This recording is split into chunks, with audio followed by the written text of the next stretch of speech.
সেটা তো অবশ্যই করাবে না, কারণ আমরা অত গভীরে গিয়ে পশ্চিমবঙ্গের ছেলেমেয়েরা না পড়াশোনা করি আর না তো কেউ পড়ায়।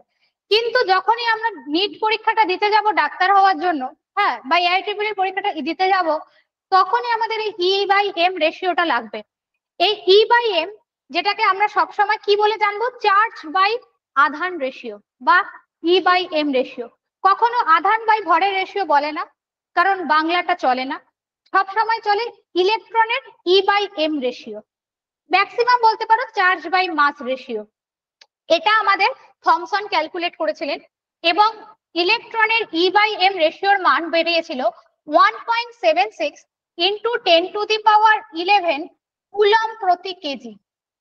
মনে রাখার চেষ্টা করবে যারা স্পেশালি নিট AIEEE দেবে, মনে রাখার চেষ্টা করবে যারা স্পেশালি নিট AIEEE দেবে, ইলেকট্রনের E/M রেশিও 1.76 ইন্টু 10⁻11 কুলম প্রতি কেজি। এখানে অনেক মেয়ে আছে, 2-3 জন মেয়েও আছে যাদের টার্গেট হবে দেখবে নার্সিং দেব, তো বিএসসি নার্সিং এর যে পরীক্ষা হয়, জেনপার যে পরীক্ষা হয়, সেই জেনপার পরীক্ষাতেও কিন্তু কেমিস্ট্রি থেকে কোশ্চেন আসে এবং সেখানে এরকম টাইপের কোশ্চেন আসে। তো এটা উনি ক্যালকুলেট করেছিল থ্রু এক্সপেরিমেন্ট, বিভিন্ন এক্সপেরিমেন্টের মাধ্যমে উনি E/M রেশিও ক্যালকুলেট করেছিল, চার্জ বাই আধান রেশিও, সেটা হচ্ছে 1.76 ইন্টু 10⁻11 কুলম প্রতি কেজি। ওনার সঙ্গে সাথে সাথে হেল্প করেছিল বিজ্ঞানী মিলিকান। কে হেল্প করেছিল বলো? বিজ্ঞানী মিলিকান হেল্প করেছিল তার ফেমাস অয়েল ড্রপ এক্সপেরিমেন্টের দ্বারা, যেটাকে আমরা তৈলবিন্দু পরীক্ষাও বলে থাকি। তার ফেমাস অয়েল ড্রপ এক্সপেরিমেন্টের দ্বারা, যেটাকে আমরা কি বলি বলো? তৈলবিন্দু পরীক্ষা।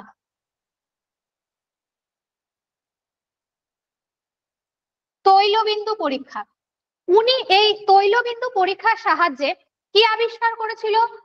উনি এই তৈলবিন্দু পরীক্ষার সাহায্যে ইলেকট্রনের আধানের মান নির্ণয় করেন।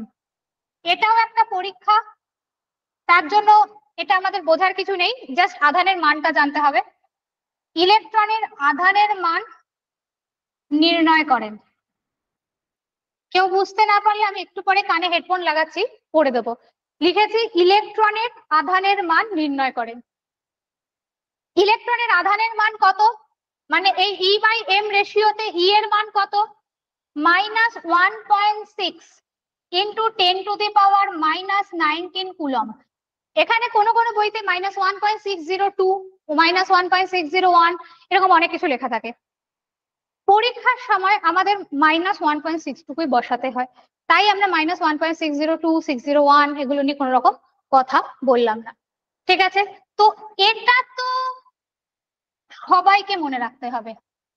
যারা 11 এর পরীক্ষা ফার্স্ট সেমিস্টার দিতে যাবে, সায়েন্স নিয়ে ফেলেছো, সবাইকেই মনে রাখতে হবে ইলেকট্রনের আধানের মান -1.6 ইন্টু 10⁻−19 কুলম। পয়েন্ট তারপরে 02, 01 এগুলো মাথায় রাখতে হয় না।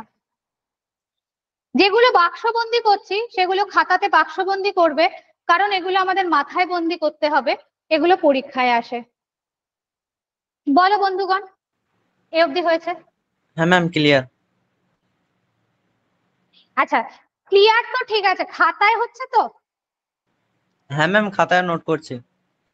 Very good. বিথিকা? ম্যাম বলছিলাম যে ওই চার্জকে ই দ্বারা কি প্রকাশ করা হয়? হ্যাঁ, চার্জকে ই দ্বারা বোঝানো হয়। খাতায় কলমে হচ্ছে তো বিথিকা?